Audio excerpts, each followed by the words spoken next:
أعوذ بالله من الشيطان الرجيم. بسم الله الرحمن الرحيم.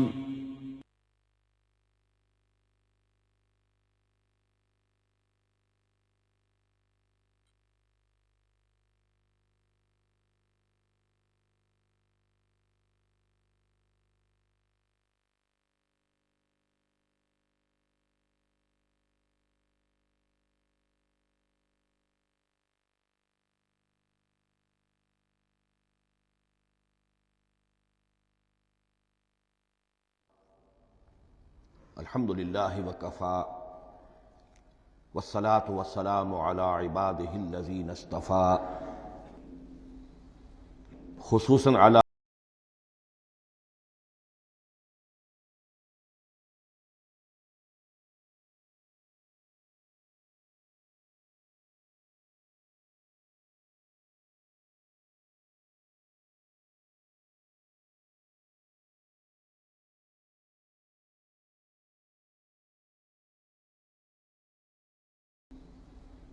حامیم والکتاب المبین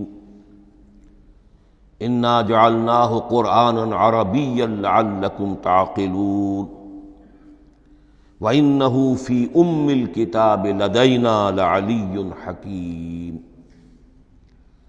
وقال تبارک وتعالی كما ورد في سورة الواقعة فلا أقسم بمواقع النجوم وَإِنَّهُ لَقَسَمٌ لَوْ تَعْلَمُونَ عَظِيمٌ إِنَّهُ لَقُرْآنٌ كَرِيمٌ فِي كِتَابٍ مَكْنُونٍ لا يمسه إلا المطهرون تنزيل من رب العالمين وقال عز وجل كما ورد في آخر سورة الفجر بل هو قرآن مجيد في لوح محفوظ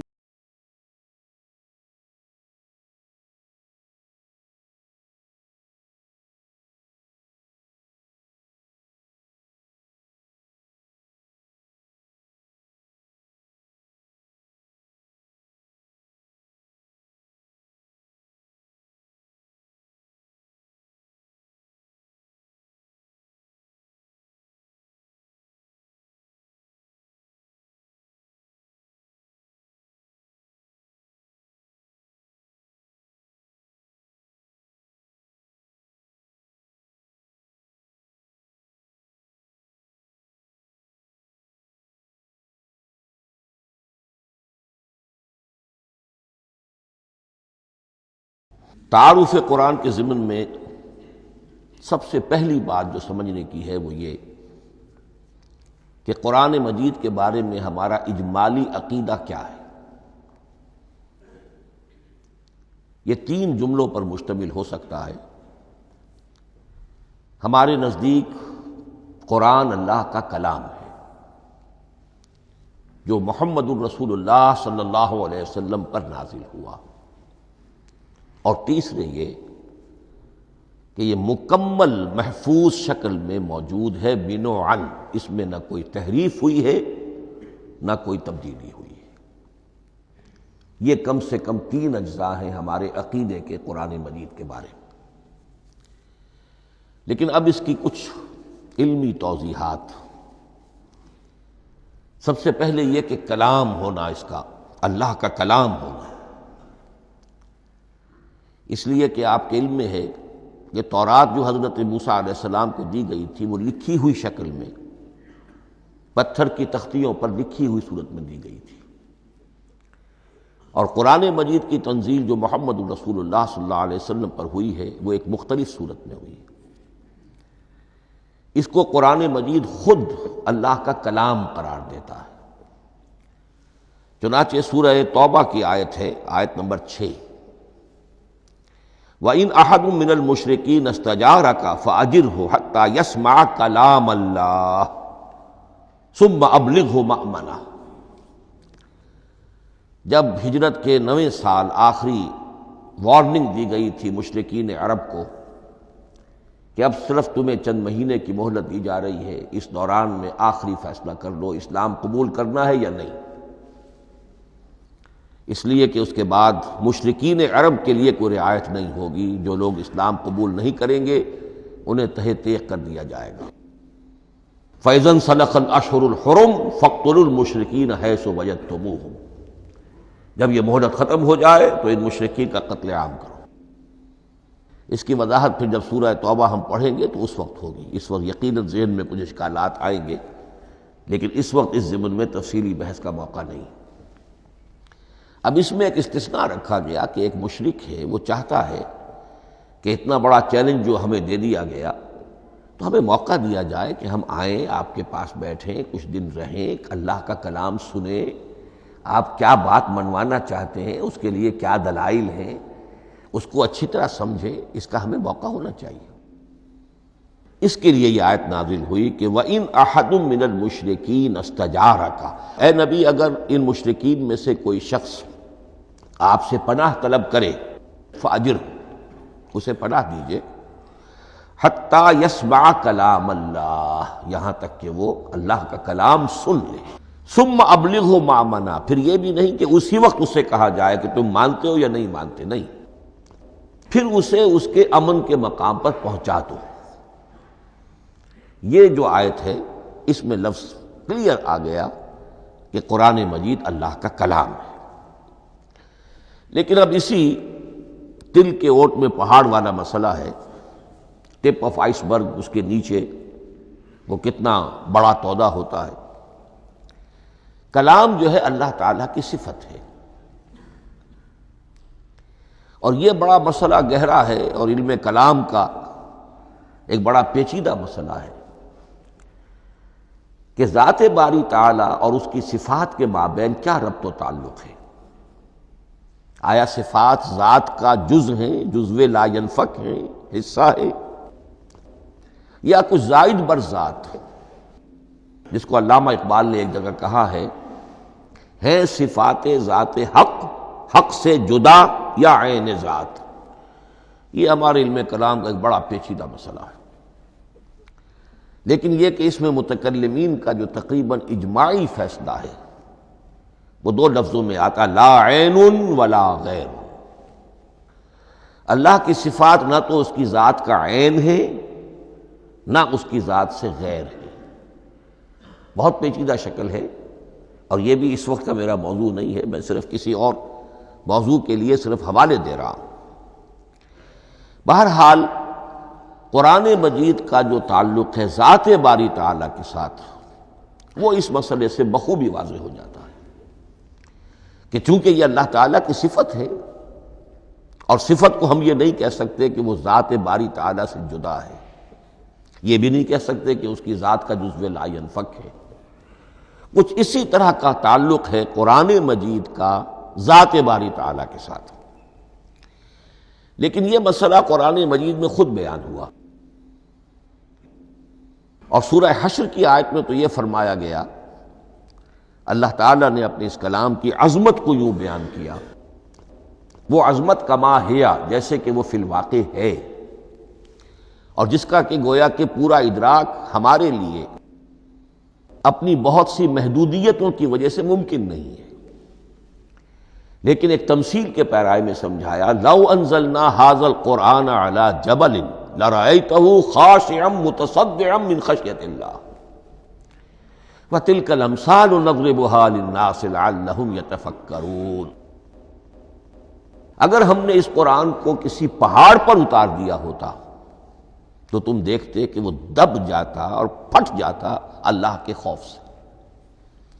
اور یہ مثالیں ہیں جو ہم لوگوں کے لیے بیان کرتے ہیں تاکہ وہ غور کریں، تدبر کریں، سمجھیں۔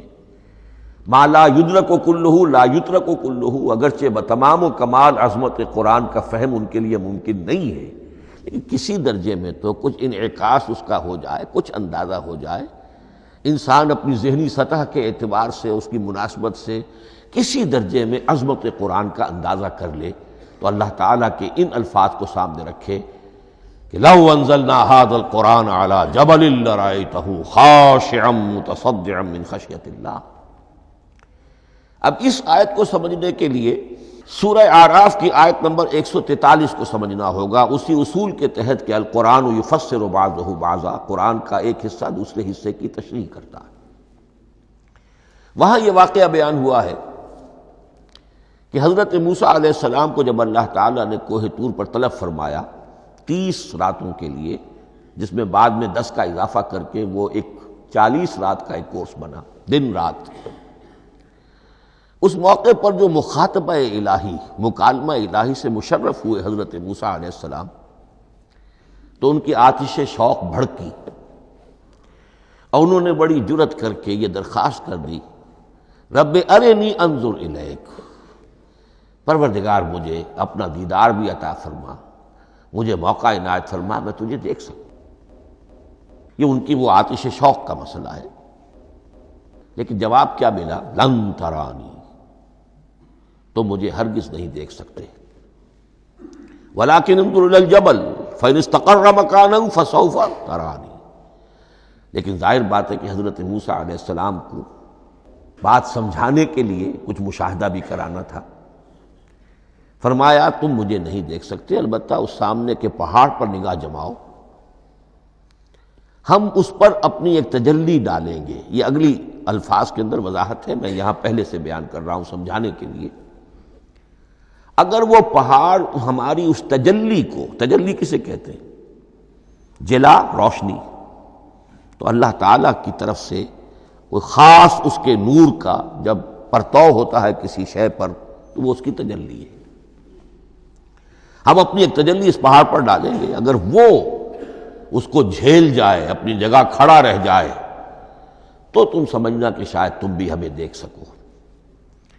فلما تجلی ربہ للجبل، اب یہاں وہ لفظ آ گیا، جب اللہ نے تجلی اپنی پہاڑ پر ڈالی، جعلہ دکا وخر موسیٰ صعقا، وہ پہاڑ ریزہ ریزہ ہو گیا اور حضرت موسیٰ بے ہوش ہو کر گر گئے۔ اب یہ بے ہوش ہو کر گر جانا، جبکہ وہ تجلی براہ راست بھی نہیں ہے، بالواسطہ ہے۔ مشاہدہ جو کر رہے حضرت موسیٰ وہ بالواسطہ ہے، تجلی پہاڑ پر ہے، لیکن یہ کہ اس کا بھی بالواسطہ اس کا جو ہوا ہے، اس کی جو تاثیر ہوئی حضرت موسیٰ علیہ السلام پر کہ وہ اس کی تاب نہ لا سکے اور بے ہوش ہو کر گر گئے۔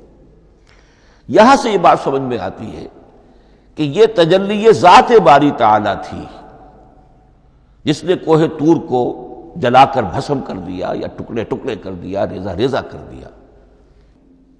اب ذات الہی کے ساتھ جو تعلق ہے کلام الہی کا، اور یہ صفت جو لا عین ولا غیر کے درجے میں ہے ذات کے ساتھ، تو وہی تاثیر اس کلام الہی کی بھی ہے۔ لو انزلنا هذا القرآن على جبل لرأيته خاشعا متصدعا من خشية الله وتلك الامثال نضربها للناس لعلهم يتفكرون۔ اس حقیقت کو اس دور میں میں اپنے مطالعے کی محدودیت کا اعتراف کرتے ہوئے عرض کر رہا ہوں کہ میرے نزدیک جس قدر پرشکوہ انداز میں علامہ اقبال نے بیان کیا ہے، اسی کیفیت کو وہ شاید اس کی کوئی مثال نہ مل سکے۔ فاش گویم آنچ در دل مزمرست، یہ کتابیں نیست چیزیں دیگرست، میں صاف ہی کہہ دیتا ہوں جو میرے دل میں چھپی ہوئی بات ہے۔ فاش گویم آنچ در دل مزمرست، یہ کتابیں نیست، اس قرآن کو کتاب نہ سمجھنا، یہ کچھ اور شے ہے، چیزیں دیگر است۔ اب وہ چیزیں دیگر کیا ہے؟ وہی جو میں نے عرض کیا، ذات باری تعالیٰ اور کلام کا صفت باری تعالیٰ ہونا، اس کے بنا پر جو مناسبت ہے، جو قرب ہے، جو مشابہت ہے۔ مثل حق پنہاؤ ہم پیداستو، زندہ و پائندہ و گویاستو۔ اس کلام میں اللہ تعالیٰ کی ساری صفات کا انعکاس موجود ہے۔ یہ بات ویسے بھی سمجھ میں آتی ہے، کوئی شخص ذرا گفتگو کرے، چند جملے جب وہ ادا کرے گا اپنی زبان سے، تو معلوم ہو جائے گا کہ اس کے فہم کا، اس کی دانش کا، اس کے مطالعے کا حدود اربع کیا ہے اور اس کے ذہن کی سطح کیا، سمجھ میں آ جائے گی بات۔ اس لیے کہ کلام جو ہے وہ متکلم کی پوری شخصیت کی عکاسی کر رہا ہوتا. تانت بازی راگ پایا، چند جملے کسی نے کہا، پتہ چل گیا کہ یہ کس سطح کے آدمی ہیں، علمی اعتبار سے، معلوماتی اعتبار سے، تہذیبی اعتبار سے، کلچرڈ ہیں یا نہیں ہیں. یہ ساری باتیں چند جملوں میں واضح ہو جائیں گی. تو اللہ تعالیٰ کی بھی جملہ صفات کا عکس اس قرآن میں موجود ہے. ان میں سے جن چند چیزوں کا ذکر علامہ نے شعر میں کیا، وہ جو سورہ حدید کی آیت ہے، هو الاول والآخر والظاہر والباطن. اللہ الظاہر بھی ہے، الباطن بھی ہے. اتنا ظاہر کہ اس سے زیادہ ظاہر کوئی شے نہیں، اور اتنا باطن کہ اس سے زیادہ چھپی ہوئی کوئی شے نہیں. اسی لیے حضور سے جو منقول ہیں الفاظ کہ پروردگار انت الظاہر فلیس فوقک شیء وانت الباطن فلیس دونک شیء. یہی کیفیت قرآن کی ہے. مثل حق پنہاں و ہم پیداستو، پنہاں بھی ہے ظاہر بھی ہے، جیسے ذات باری تعالی. اور جیسے اللہ تعالیٰ کی شان ہے جو آیت الکرسی کے شروع میں آئی، الحی القیوم. مثل حق پنہاں و ہم پیداستو، زندہ و پائندہ و گویاستو. یہ قرآن جو ہے اللہ تعالیٰ کی صفات کا ایک عکس اپنے اندر رکھتا ہے. اس سے ذرا آگے چلیے. کلام کے بارے میں اب کلام الہی ظاہر بات ہے کہ صفت ہے، اور صفت قدیم ہے. اللہ کی صفات حادث نہیں ہے. اللہ کی ذات بھی قدیم ہمیشہ سے ہے، اور اس کی صفات بھی قدیم ہمیشہ سے. اور یہ جو کلام الہی ہے، ظاہر بات ہے کہ یہ جو ہماری زبان کے حروف و اصوات ہیں، کلام الہی تو ان سے منزہ ہے، مبرہ ہے، ماورا ہے، اعلیٰ ہے، عرفہ ہے. ہماری زبانوں کے حروف و اصوات، الفابیٹس جگہ جگہ تبدیل ہو جائیں گے. انگریزی کے کچھ اور ہیں، اردو کے کچھ اور ہیں، عربی کے کچھ اور ہیں. کلام الہی ان تمام سے آگاہ، عرفہ، منزہ اور مبرہ ہے. یہ کلام الہی جب بھی نازل ہوا ہے، ظاہر بات ہے حضرت موسیٰ پر اگر کتاب اتاری گئی وہ بھی علم الہی سے آئی، لیکن وہ عبرانی زبان میں آئی. حضرت عیسیٰ علیہ السلام پر انجیل اتاری گئی، ہم یقین سے نہیں کہہ سکتے، دو میں سے کسی ایک زبان میں اتاری گئی ہوگی، یا عبرانی ہوگی، اس لیے کہ شام کے جس علاقے میں، فلسطین کے جس علاقے میں ان کی پیدائش ہوئی اور جہاں وہ دعوت و تبلیغ کے لیے گھومتے رہے، اس کے عوام کی زبان تھی آرامی، اور خواص کی زبان تھی عبرانی، ہیبریو. تو یا تو وہ بھی تورات کی طرح عبرانی ہی میں نازل ہوئی تھی، یا آرامی میں ہوگی. لیکن اب کوئی نسخہ نہ ہیبریو کا، کوئی قدیم نسخہ دنیا میں موجود ہے، نہ آرامی کا. جو سب سے پرانا نسخہ ملتا ہے انجیل کا، وہ اس کا ترجمہ ہے، لیٹن زبان کا ترجمہ ہے یا گریک ترجمہ ہے، اصل کوئی نہیں. بہرحال جب وہ کلام الہی محمد الرسول اللہ پر نازل ہوا، اب اس نے حروف و اصوات کا وہ جامہ پہنا کہ جو عربی زبان کے ہیں. یہی وجہ دیکھیے، میں نے جو آیت سورہ حامیم، یہ جو سلسلہ سور ہے اس میں سے سورہ زخرف کی آیت جو میں نے آپ کو سنائی، حامیم والکتاب المبین انا جعلناہ قرآنا عربیا لعلکم تعقلون. ہم نے بنا دیا ہے اپنے اس کلام کو قرآن عربی، اس کو عربی حروف و اصوات کا جامہ ہم نے پہنا دیا ہے. انا جعلناہ قرآنا عربیا لعلکم تعقلون، کہ چونکہ مخاطب اول جو قوم تھی امیین، ان کی زبان عربی تھی، لعلکم تعقلون، تاکہ تم اس کو سمجھ سکو. اب اس سے آگے چلیے. اصل قرآن مجید کے 3 مقامات سے معلوم ہوتا ہے. اصل قرآن اللہ کے پاس ہے. یہ قرآن جو ہمارے پاس ہے مصحف عثمان رضی اللہ تعالی عنہ، یہ اس قرآن کی مصدقہ نقل ہے. اصل قرآن کہاں ہے؟ ایک جگہ فرمایا بل ہوا قرآن مجید فی لوح محفوظ، لوح محفوظ میں ہے، اصل قرآن وہاں ہے۔ اسی طریقے سے اسی سورہ زخرف کی اگلی آیت کیا ہے؟ ہم نے اسے عربی قرآن بنا کر اتارا، لیکن اصل قرآن کیا ہے؟ وَإِنَّهُ فِي أُمِّ الْكِتَابِ لَدَيْنَا لَعَلِيٌّ حَكِيمٌ، حقیقت میں تو یہ ام الکتاب میں ہے جو ہمارے پاس ہے، اور علی ہے بہت بلند، حکیم بڑی حکمت والا، یا محکم مضبوط۔ حکیم کے دونوں معنی ہیں۔ استحکام بھی اسی ہے کاف اور میم کے مادے سے بنا ہے، کسی شے کا پختہ ہو جانا، مضبوط ہو جانا، اور عقل کی پختگی وہ حکمت ہے، وہ دانائی ہے۔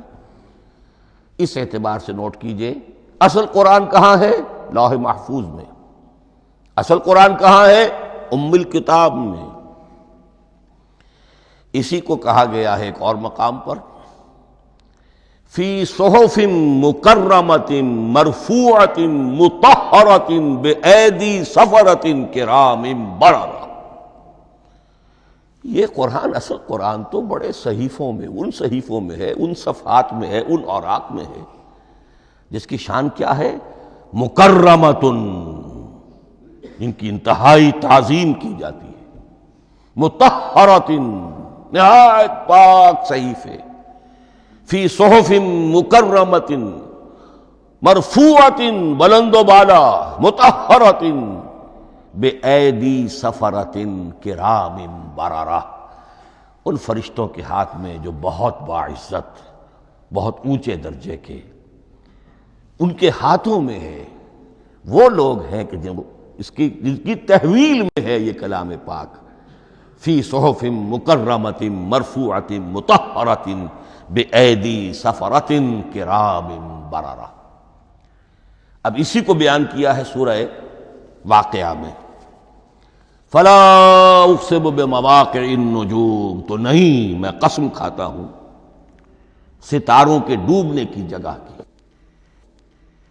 وَإِنَّهُ لَوْ تَعْلَمُونَ لَقَسَمٌ عَظِيمٌ، وَإِنَّهُ لَقَسَمٌ لَوْ تَعْلَمُونَ عَظِيمٌ، اور اگر تم جان سکتے تو یہ بہت بڑی قسم ہے جو ہم نے کھائی ہے، بہت بڑی گواہی ہے جو ہم نے پیش کی ہے۔ اب تدریجاً اس کا انکشاف ہو رہا ہے۔ یہ آج جو تصور ہے بلیک ہولز کا، اس سے کچھ اندازہ ہوتا ہے یہ ستارے کہاں ڈوب جاتے ہیں۔ بڑے بڑے ستارے نسیم منسیہ ہو جاتے ہیں، ستارے نہیں، پوری گیلیکسیز اس میں گم ہو جاتے ہیں۔ وہ مقبرے ہیں بڑی بڑی گیلیکسیز کے۔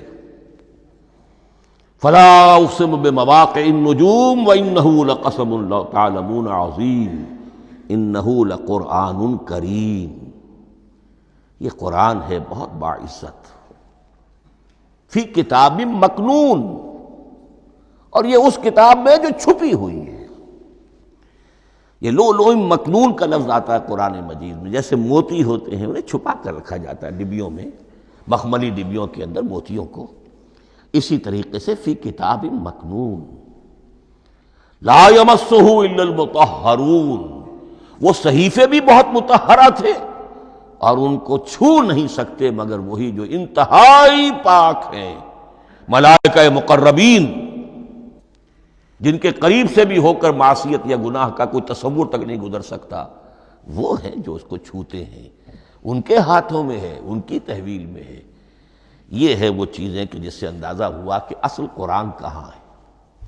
یہ جو ہمارے پاس ہے در حقیقت یہ نقل مطابق اصل ہے، مصدقہ نقل ہے۔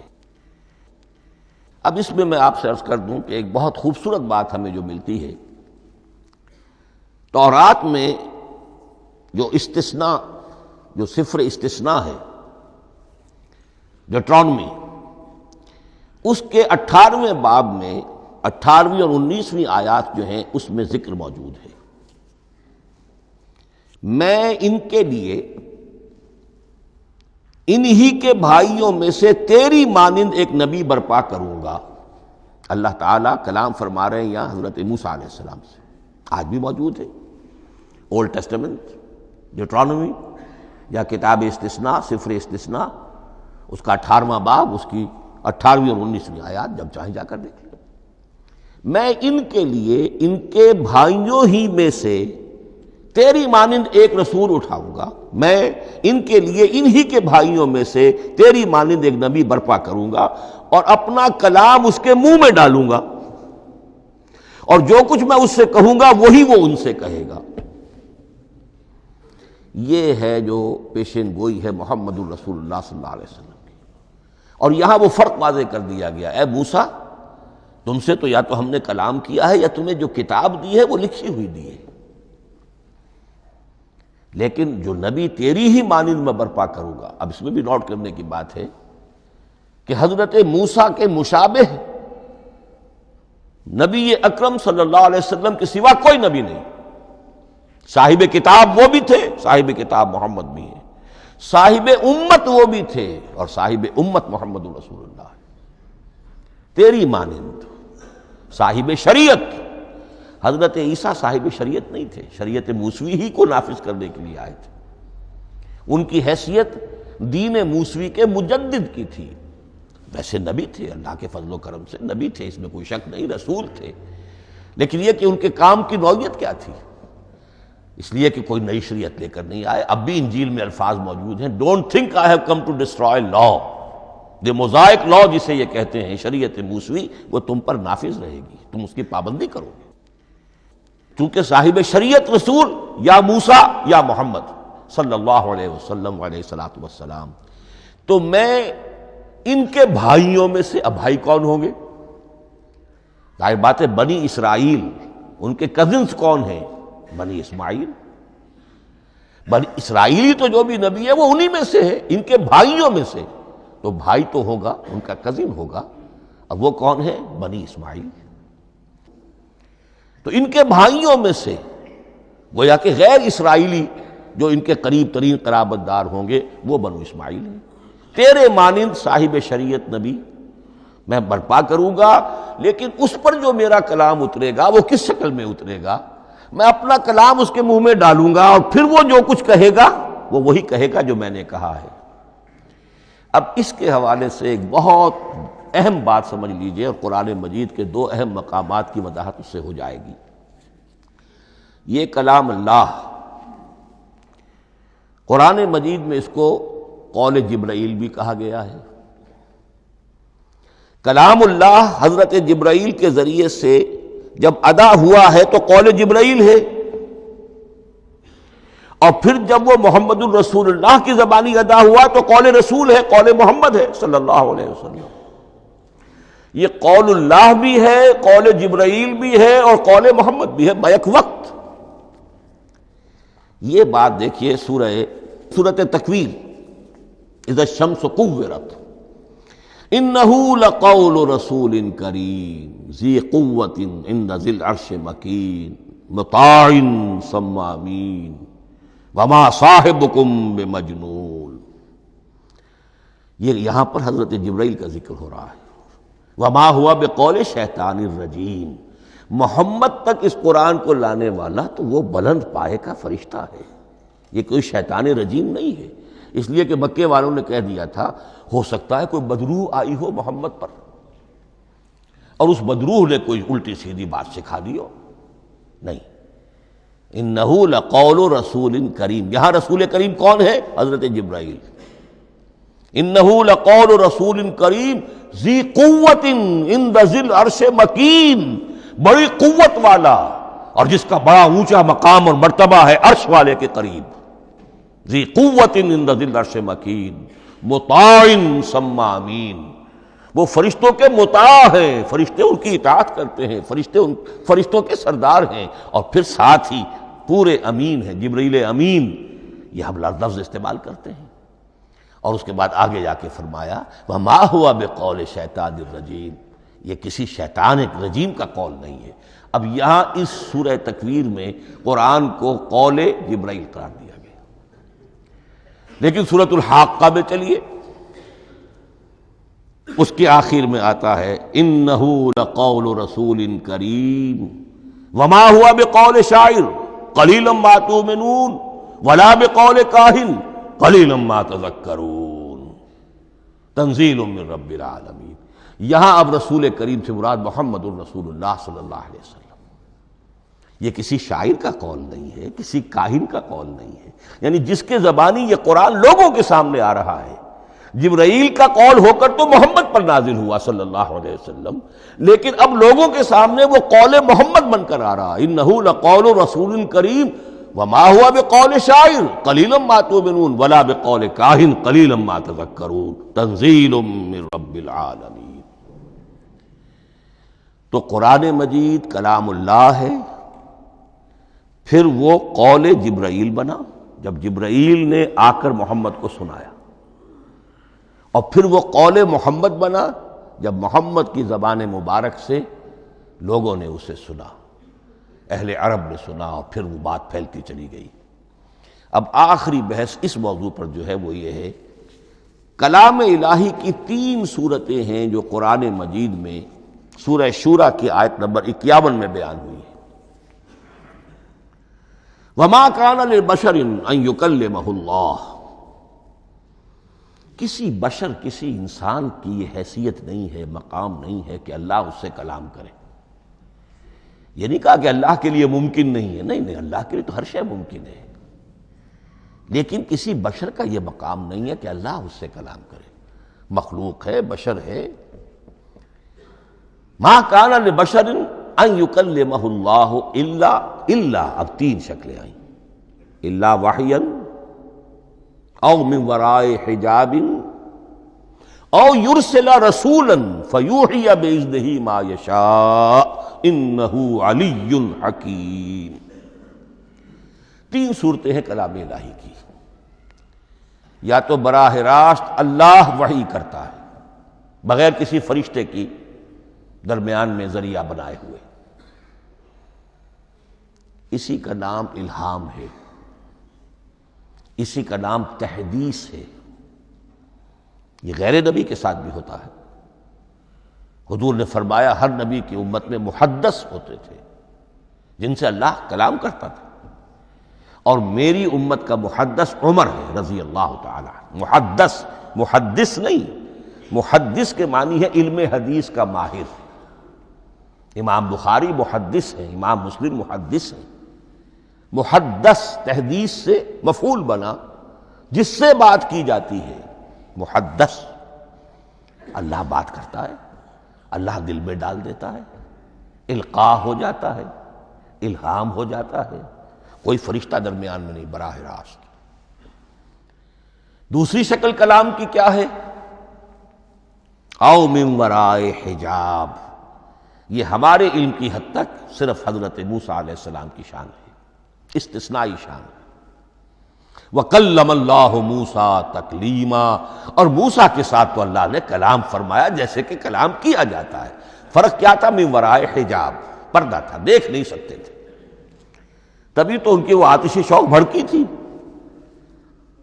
کیا قیامت ہے کہ چلمن سے لگے بیٹھے ہیں، صاف چھپتے بھی نہیں، سامنے آتے بھی نہیں، کلام بھی فرما رہے ہیں، لیکن یہ کہ بات مجھے دیدار عطا کرنے کے لیے تیار نہیں، رب ارنی انظر الیک۔ لیکن یہ جو کلام ہے ہمارے علم کی حد تک براہ راست اس دنیا میں حضور سے ہوا ہے معراج کی شب، لیکن وہ 7ویں آسمان پر ہوا۔ اس دنیا میں ہمارے علم کی حد تک یہ کلام براہ راست من ورائے حجاب صرف حضرت موسیٰ علیہ السلام کی استثنائی شان ہے۔ اور تیسرا ہے او یرسل رسولا فیوحی باذنہ ما یشاء، یا تیسری صورت یہ کہ اللہ کسی پیغامبر کو بھیجتا ہے جو وحی کرتا ہے جو اللہ چاہتا ہے۔ یہ تیسری شکل ہے وحی کی۔ قرآن مجید اس تیسری شکل میں نازل ہوا ہے محمد الرسول اللہ صلی اللہ علیہ وسلم پر۔ حضور کو جو الہام ہو جاتے تھے، جو حضور کو القاء ہو جاتا تھا، جو آپ کے دل میں براہ راست اللہ کی طرف سے وحی آتی تھی، وہ قرآن میں شامل نہیں ہے۔ اگرچہ حضور کے خواب بھی سچے تھے، وہ بھی اللہ کی طرف سے ہوتے تھے، شیطان کی آمیزش نہیں ہو سکتی تھی، لیکن یہ بھی قرآن میں شامل نہیں ہے۔ قرآن میں شامل ہے تیسری قسم کی وحی، او یرسل رسولا، پھر ہم بھیجتے ہیں ایک پیغامبر کو فرشتوں میں سے، اللہ یستفی من الملائکۃ رسلا ومن الناس، اللہ چن لیتا ہے فرشتوں میں سے بھی اپنا پیغامبر اور انسانوں میں سے بھی۔ تو فرشتے کے ذریعے سے ایک فرشتہ جو اللہ سے لیتا ہے اور انسان رسول انسان تک پہنچا دیتا ہے۔ اب وہ رسول انسان، رسول بشر جو ہے وہ اپنے ہم نوع ہم جنس لوگوں کو پہنچاتا ہے۔ تو اللہ یستفی من الملائکۃ رسلا ومن الناس، یہاں وہی بات فرمائی، او یرسل رسولا فیوحی باذنہ ما یشاء، پھر وہ وحی کرتا ہے اللہ کے حکم سے جو اللہ چاہتا ہے۔ یہ کلام الہی کی یہ تیسری شکل ہے جو محمد الرسول اللہ صلی اللہ علیہ وسلم پر نازل ہوا، اور وہ ہے قرآن حکیم۔ اب ایک اور بحث جو علمی ہے وہ یہ ہے کہ حضور پر جو اس کا نزول ہوا اس کی کیفیات کیا تھی۔ دو الفاظ استعمال ہوتے ہیں، انزال بھی اور تنزیل بھی۔ ان دونوں میں فرق کیا ہے اس کو نوٹ کر لینا چاہیے۔ لغوی اعتبار سے جان لینا چاہیے، نزل ینزل کسی کا خود اترنا، نازل ہونا، اترنا۔ انزل ینزل دفعتاً اتار دینا، کسی اور نے کسی شے کو دفعتاً نیچے اتار دیا۔ یہی مفہوم نزلہ کے ساتھ بے لگ جائے تو آ جاتا ہے، با کے ساتھ نزلہ بہی، یہ اتارنے کے مفہوم میں آئے گا۔ لفظی ترجمہ یہ بھی کر سکتے وہ اترا اس شے کے ساتھ۔ نزلہ بہ الروح الامین، اس کو لے کر نازل ہوا خود روح الامین فرشتہ علی قلبک، اے محمد صلی اللہ علیہ وسلم آپ کے قلب مبارک پر۔ تو نزلہ بے اور انزال اس کے معنی ایک ہی ہے، لیکن اگلا لفظ ہے تنزیل، نزل ینزل تنزیلا، اس کے معنی ہے رفتہ رفتہ، تدریجاً، نجمن نجمن، تھوڑا تھوڑا کر کے، وقفے وقفے سے اتارنا۔ جیسے عربی میں اعلام کہیں گے کسی کو کچھ بتا دینا، باخبر کر دینا، مطلع کر دینا، بھائی مطلع کر دیا میں نے، اب تم جانو تمہارا کام، یہ اعلام کہلائے گا۔ تعلیم کسے کہتے ہیں؟ سکھانا، درجہ بدرجہ، دیکھنا اس کی استعداد کیا ہے، آج یہ کیا بات سمجھ سکتا ہے، میں اتنے ہی درجے تک سمجھاؤں، اب کل میں اسے مزید سمجھاؤں گا، پرسوں مزید سمجھاؤں گا۔ یہ درجہ بدرجہ کسی شے کو سمجھانا، یہ تعلیم ہے۔ تو انزل ینزل انزالا، یہ ہے اتار دینا دفعتاً، اور نزل ینزل تنزیلا، یہ ہے تدریجاً اتارنا۔ اب قرآن مجید کے لیے یہ دونوں الفاظ مستعمل ہیں، لیلۃ القدر اور لیلۃ المبارکہ۔ اب یہ دو بھی نوٹ کر لیجئے، قرآن مجید میں چونکہ اہم مضامین کم سے کم دو جگہ پر ضرور آتے ہیں۔ انا انزلناہ فی لیلۃ القدر، یہاں انزلنا ہے، نزلنا نہیں ہے، انزلنا ہے، ہم نے اتارا اس کو لیلۃ القدر میں۔ اور باقی صورت تو آپ کو یاد ہوگی، وما ادراک ما لیلۃ القدر، لیلۃ القدر خیر من الف شہر، تنزل الملائکۃ والروح فیہا باذن ربہم من کل امر، سلام ہی حتی مطلع الفجر۔ لیکن یہ اہم مضمون قرآن مجید میں دوسری جگہ بھی ہے، سورہ دخان کے شروع میں فرمایا حامیم والکتاب المبین انا انزلناہ فی لیلۃ مبارکۃ انا کنا منذرین فیہا یفرق کل امر حکیم امرا من عندنا انا کنا مرسلین رحمتا من ربک انہ هو السمیع العلیم۔ یہ لیلۃ المبارکہ ہے، ایک ہی ہے، لیلۃ القدر اور لیلۃ المبارکہ، ان دونوں کے لیے وہی انزلنا کا لفظ آیا۔ لیکن یہ کہ سابقہ کتابوں کے اعتبار سے قرآن مجید کا فرق واضح کیا گیا ہے۔ مثلا سورہ نساء کی آیت نمبر 136 بہت نمایاں ہے، بہت نمایاں ہے۔ وہاں فرمایا گیا یا ایھا الذین آمنوا آمنوا باللہ ورسولہ والکتاب الذی نزل علی رسولہ والکتاب الذی انزل من قبل۔ اے ایمان کے دعوے دارو، حقیقتاً ایمان لاؤ، ایسے ایمان لاؤ جیسے ایمان لانے کا حق ہے، اللہ پر بھی اور اس کے رسول پر بھی، اور اس کتاب پر بھی جو اللہ نے اپنے رسول پر نازل فرمائی، اور اس کتاب پر بھی جو اللہ نے پہلے نازل فرمائی۔ لیکن نازل کے لیے یہاں آیا حضور کے لیے والکتاب الذی نزل علی رسولہ، تنزیل کی شکل میں، اور تورات کے لیے والکتاب الذی انزل من قبل، وہ تو دفعۃ واحدا لکھی ہوئی تختیوں کی شکل میں حضرت موسیٰ علیہ السلام کو دے دی گئی تھی۔ تو یا ایھا الذین آمنوا آمنوا باللہ ورسولہ والکتاب الذی نزل علی رسولہ والکتاب الذی انزل من قبل۔ یہ جو تنزیل ہوئی ہے حضور پر، یعنی لیلۃ القدر میں جو رمضان مبارک میں ہے، پورا قرآن لوح محفوظ سے، کتاب مکنون سے، ام الکتاب سے نقل کر کے اتار دیا گیا سمائے دنیا تک۔ پہلا آسمان جسے ہم کہتے ہیں سمائے دنیا، وہ آسمان جو قریب ترین ہے دنیا کے، وہاں سے اب یہ درجہ بدرجہ تھوڑا تھوڑا، چند آیتیں، چند سورتیں، پھر آیتیں، پھر سورتیں، یہ نازل ہوا محمد الرسول اللہ صلی اللہ علیہ وسلم پر۔ گویا کہ پہلا مرحلہ انزال کا ہے، پورا قرآن لوح محفوظ یا کتاب مکنون یا ام الکتاب سے نقل کر کے اتار دیا گیا سمائے دنیا تک۔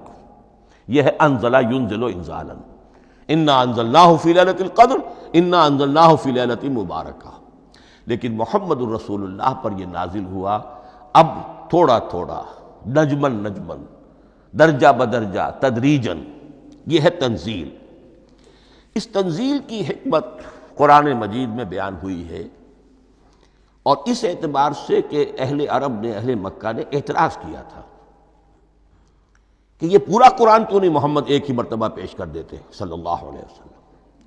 اس میں جو چیز مضمر تھی وہ یہ تھی کہ چونکہ یہ حقیقت میں اللہ کا کلام نہیں ہے، یہ محمد کا اپنا کلام ہے، تو کوئی شاعر دنیا میں ایسا نہیں ہے جو ایک دم اپنا پورا دیوان دے دے۔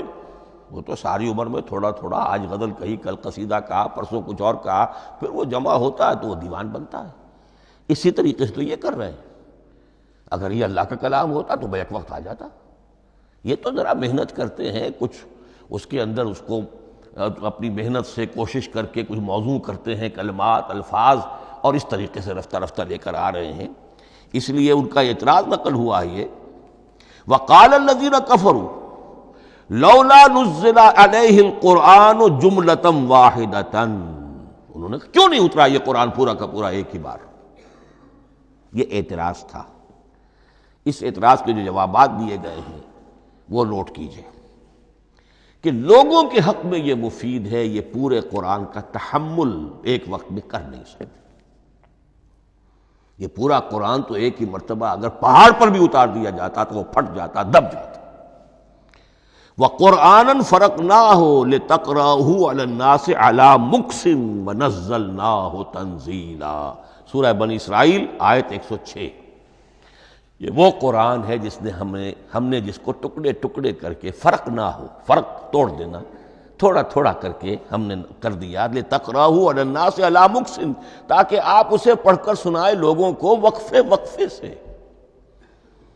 تاکہ وہ سہار سکیں، سنبھال سکیں، برداشت کر سکیں۔ وَنَزَّلْنَاهُ تَنزِيلًا، اسی وجہ سے ہم نے اسے نازل کیا ہے بطرز تنزیل، بطرز انزال نہیں، بطرز تنزیل۔ وَقُرْآنًا فَرَقْنَاهُ لِتَقْرَأَهُ عَلَى النَّاسِ عَلَى مُكْثٍ وَنَزَّلْنَاهُ تَنزِيلًا۔ ایک حکمت تو ہو گئی عوام کے لیے، ایک حکمت خود رسول کے لیے صلی اللہ علیہ وسلم۔ كَذَلِكَ لِنُثَبِّتَ بِهِ فُؤَادَكَ وَرَتَّلْنَاهُ تَرْتِيلًا۔ اب ذرا نوٹ کیجئے، قلب محمدی کے لیے بھی اس پورے کلام کا ایک دم سہار آسان کام نہیں تھا۔ یہ اس لیے، یہ اسی سورہ الفرقان کی جو آیت کا میں نے ایک حصہ آپ کو سنا دیا تھا، اسی کے اندر اس کا جواب آیا ہے، اسی آیت میں، آیت نمبر 32 ہے یہ سورہ فرقان کی۔ وقال الذین کفروا لولا نزل علیہ القرآن جملۃ واحدۃ، یہ اعتراض ہے۔ جواب کیا ہے؟ کذالک لنثبت بہ فؤادک، ہم نے یہ اس لیے کیا ہے نبی کہ اس کے ذریعے سے آپ کے دل کو ٹھہراؤ اور جماؤ عطا کرے، یہ ایک دم اس کا اتر جانا۔ انا سنلقی علیک قولا ثقیلا، بڑا بھاری بوجھ ہے، ناقابل برداشت ہے، تاکہ رفتہ رفتہ آپ کا دل، اس کے اندر تقویت بڑھتی چلی جائے، اس کے اندر اور اس کا تحمل جو ہے، اس کی صلاحیت بڑھتی چلی جائے۔ کذالک لنثبت بہ فؤادک ورتلناہ ترتیلا، اسی لیے ہم نے تھوڑا تھوڑا کر کے نازل کیا ہے۔ ولا یاتونک بمثل الا جئناک بالحق واحسن تفسیرا، ساتھ ہی فرمایا کہ یہ لوگ جو بھی اعتراض کریں گے ہم اس کا جواب بھی اور بہترین تعویل بھی آپ کو دے دیں گے۔ اب اگلی بحث یہ ہے، یہ قرآن کب اور کہاں نازل ہوا؟ یہ عام معلوماتی شے ہے، اس میں کوئی پیچیدگی نہیں ہے، لیکن اس کی اہمیت ہے، بہت ضروری ہے۔ وہ میں انشاءاللہ اگلی بحث میں جب کہ قرآن کے سمجھنے کے جو اصول ہیں ان کو بیان کروں گا تو وضاحت سے بات آئے گی۔ یہ کہ یہ عام معلوماتی ایک ہمارے ذہن میں خاکہ رہنا چاہیے، زمان و مکان کا کیا رشتہ ہے قرآن کے ساتھ۔ قرآن نازل کب ہوا؟ ہمارا چونکہ عام طور پر جو معمول ہے، ہم تو جو کرسچین ایرا ہے اس کے حوالے سے ہمارے ذہن کے اندر سارا حساب کتاب ہے، تو سن 610 عیسوی سے لے کر 632 عیسوی تک شمسی حساب سے 22 سالوں میں قرآن نازل ہوا ہے۔ 571 حضور کی ولادت کا سال ہے، 571 عیسوی۔ 610 میں آپ 39 سال کے ہوئے، لیکن قمری حساب سے 40 کے ہو چکے۔ 610 میں قرآن کی تنزیل شروع ہوئی اور 632 میں آپ کا انتقال ہوا۔ 22 برس زمانی اعتبار سے نقشہ ذہن میں رکھیے، اور اسے ہم اگر دوسرے حساب سے کہیں گے تو عام الفیل، وہ جو ابرہہ آیا تھا بیت اللہ کو ڈھانے کے لیے، وہ سال عربوں میں بہت مشہور ہو گیا تھا، اور وہی سال حضور کی ولادت کا ہے، تو عام الفیل ہی میں حضور کی ولادت ہوئی، لہذا 40 عام الفیل میں قرآن مجید کا نزول شروع ہوا، اور 11 ہجری تک یہ 23 برس بنتے ہیں قمری حساب سے۔ ایک رائے یہ بھی ہے کہ قرآن کا نزول 20 برس میں ہوا ہے، اور اس میں وضاحت یہ ہے کہ پہلے 3 سال اللہ تعالی نے ایک فرشتے کو، حضرت اسرافیل علیہ السلام کو مامور کیا تھا حضور کی تعلیم پر۔ دنیاوی اعتبار سے حضور نے کوئی تعلیم حاصل نہیں کی، آپ امی تھے،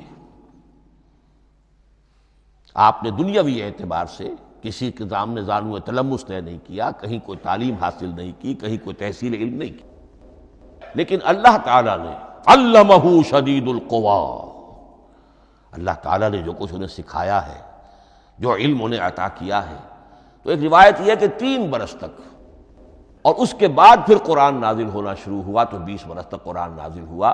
لیکن وہ لوگ بھی مانتے ہیں کہ سورہ علق کی آیتیں نازل ہو چکی تھی، پھر 3 برس کا وقفہ ہے۔ سورہ علق کی آیتیں کیا ہے؟ جو پہلی وحی ہے، اقرأ بسم ربک الذی خلق، خلق الانسان من علق، اقرأ وربک الاکرم الذی علم بالقلم، علم الانسان ما لم یعلم۔ گویا کہ بسم اللہ ہو رہی ہے محمد الرسول اللہ صلی اللہ علیہ وسلم کی تعلیم کی، اور جن گھرانوں میں یہ رواج ابھی تک چل رہا ہو، بسم اللہ بچوں کی کراتے ہیں، ایک تقریب کی شکل میں منعقد کرتے ہیں، ہمارے ہاں یہ رواج تھا، اب ہم چھوڑ چکے ہیں، کہ جو تقریب بھی حضور کی اور صحابہ کی زندگیوں سے ثابت نہ ہو، ہمیں کوشش کرنی چاہیے کہ ان تقریبات کا سلسلہ منقطع کریں۔ ما انا علیہ واصحابی، ہماری تقریبات جو ہیں وہ بس وہیں تک محدود رہنی چاہیے۔ بہرحال وہ جو ایک چلتی ہے روایت، 4 سال 4 مہینے 4 دن کا بچہ یا بچی ہو تو بسم اللہ یہی آیتیں پڑھی جاتی ہیں، پڑھ تو نہیں سکتا، انگلی رکھ کر پڑھانے والا کوئی عالم دین بیٹھ جاتا ہے سامنے، وہ نہا دھو کر بچہ یا بچی بیٹھی ہوئی ہے، اور اس کو اقرأ بسم ربک الذی خلق، خلق الانسان من علق، اقرأ وربک الاکرم الذی علم بالقلم، علم الانسان ما لم یعلم۔ اب اس میں تو سارا پڑھنے پر زور ہے، حصول علم پر زور ہے، کسی تبلیغ کا حکم ہی نہیں، ابھی رسالت کا کوئی تذکرہ کچھ بھی نہیں، اس میں تو قیامت کا بھی کوئی ذکر نہیں۔ اب اس کے بعد روایت یہ ہے کہ 3 برس تک پھر حضرت اسرافیل دن رات حضور کے ساتھ رہے ہیں اور آپ کی تعلیم ہوئی ہے، اور پھر 3 برس کے بعد پھر وحی کا سلسلہ شروع ہوا ہے، واللہ عالم۔ لیکن یہ کہ جب سورہ اقرا نازل ہو چکی ہے، اس کی 5 آیتیں، تو وہ 3 برس بھی اس کا وقفہ شمار ہوں گے، زمانہ نزول پھر وہی 23 برس رہے گا۔ اسی کے ساتھ میں نے عرض کیا تھا کہ دوسری بات یہ کہاں نازل ہوا قرآن۔ ایک لفظ میں تو یہ سمجھ لیجئے یہ حجاز میں نازل ہوا۔ حجاز جزیرہ نما عرب کا ایک خاص حصہ ہے، پہاڑی سلسلہ، یوں سمجھ لیجئے، اس کو ذہن میں رکھیے۔ جزیرہ نما عرب جو ہے وہ شمال سے جنوب کی طرف چوڑا ہوتا جاتا ہے، شمال میں شام اور عراق کی طرف جاتا ہے تو وہ تنگ ہے، پھر نیچے چوڑا ہو رہا ہے۔ اس کا جو مغربی ساحل ہے جس پر جدہ کی بندرگاہ بھی ہے، ینبو کی بھی ہے، اس کے کہیں وہ ایک میدان شروع ہوتا ہے ساحل سے، کہیں وہ بہت مختصر ہے، کہیں خاصا چوڑا ہے، اس کو کہتے ہیں تہامہ۔ پھر ایک پہاڑی سلسلہ ہے، اس کو کہتے ہیں حجاز۔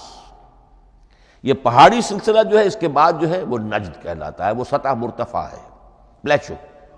تو یہ تین حصے ہیں جزیرہ نما عرب کے جغرافیائی اعتبار سے، اور حجاز کہتے بھی ہیں پردے کو، حاجزن، پردہ جو دو چیزوں کے درمیان حائل ہو جائے۔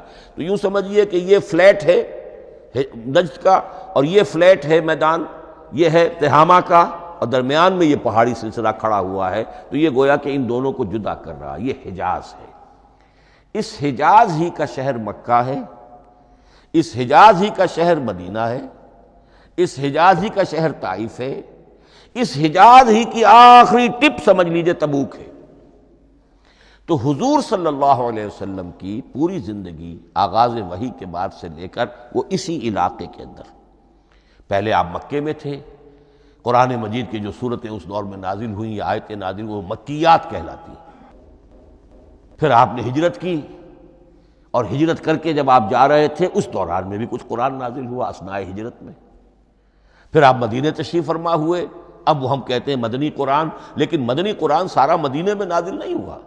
آپ کبھی جا رہے کسی مہم پر، کسی جنگ کے لیے، غزوہ بدر کے لیے آ گئے ہیں، تو وہاں جو آیات نازل ہو رہی ہیں وہ مدینے میں تو نہیں ہو رہی۔ براڈ تقسیم تو یہی ہے، مکی مدنی۔ ہجرت سے قبل جو کچھ نازل ہوا وہ مکی، ہجرت کے بعد جو کچھ نازل ہوا وہ مدنی۔ لیکن صرف مدنی کہنا صحیح نہیں ہے۔ اثناء سفر تبوک، اتنا طویل سفر ہے آپ کا، اس کے دوران آتے جاتے قرآن نازل ہوتا رہا۔ لیکن یہ بات نوٹ کر لیجئے کہ پورا قرآن حجاز ہی میں نازل ہوا ہے۔ یہ تمام شہر، یہ تمام علاقہ حجاز کہلاتا ہے۔ ایک اور بحث جو ہم اسی اپنی پہلی نشست میں مکمل انشاءاللہ کر لیں گے، وہ ہے محفوظیت قرآن کی بحث۔ میں نے عرض کیا تھا کہ تین چیزوں پر ہمارا عقیدہ مشتمل ہے۔ یہ اللہ کا کلام ہے، نمبر ایک، نازل ہوا محمد الرسول اللہ پر صلی اللہ علیہ وسلم، اسی لیے ہم نے کلام سے متعلق کچھ مباحث علمی گہرائی میں اتر کر وہ سمجھے، حضور پر اس کے نزول، انزال اور تنزیل کے مختلف مراحل کو سمجھا۔ اب اس کی محفوظیت کے اعتبار سے واقعہ یہ ہے کہ واحد کتاب ہے پوری دنیا میں، واحد کتاب جس کے بارے میں دشمن بھی تسلیم کرتے ہیں، چاہے وہ اسے اللہ کا کلام نہ مانے، لیکن یہ مانتے ہیں کہ بعین ہی وہ شے جو محمد نے اپنی امت کو دی تھی آج بھی امت کے پاس صحیح موجود ہے۔ ظاہر بات ہے اگر تو اسے اللہ کا کلام مانے، وہی مانے، تب تو مسلمان ہی ہو گئے۔ وہ تو یہی کہتے ہیں کہ بہرحال محمد نے چاہے خود لکھا، تصنیف کیا، جو بھی کچھ کیا اس کو چھوڑ دیجئے، لیکن جو شے محمد نے اپنی امت کو دی تھی صلی اللہ علیہ وسلم، بعین ہی وہ شے موجود ہے۔ تو یہ محفوظیت قرآن کی جو ہے، جبکہ کوئی اور دنیا کی کتاب اس کی مدعی ہی نہیں۔ تورات والوں کا سرے سے یہ دعویٰ ہی نہیں ہے۔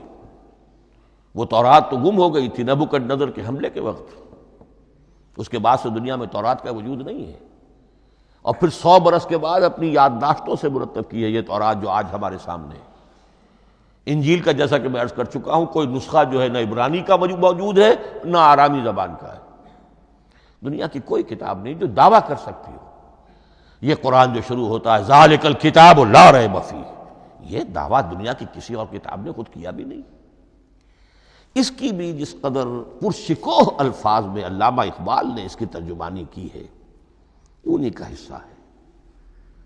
حرف اورا ریب نئے، تبدیل نئے، آیاش شرمندہ تعویل نئے۔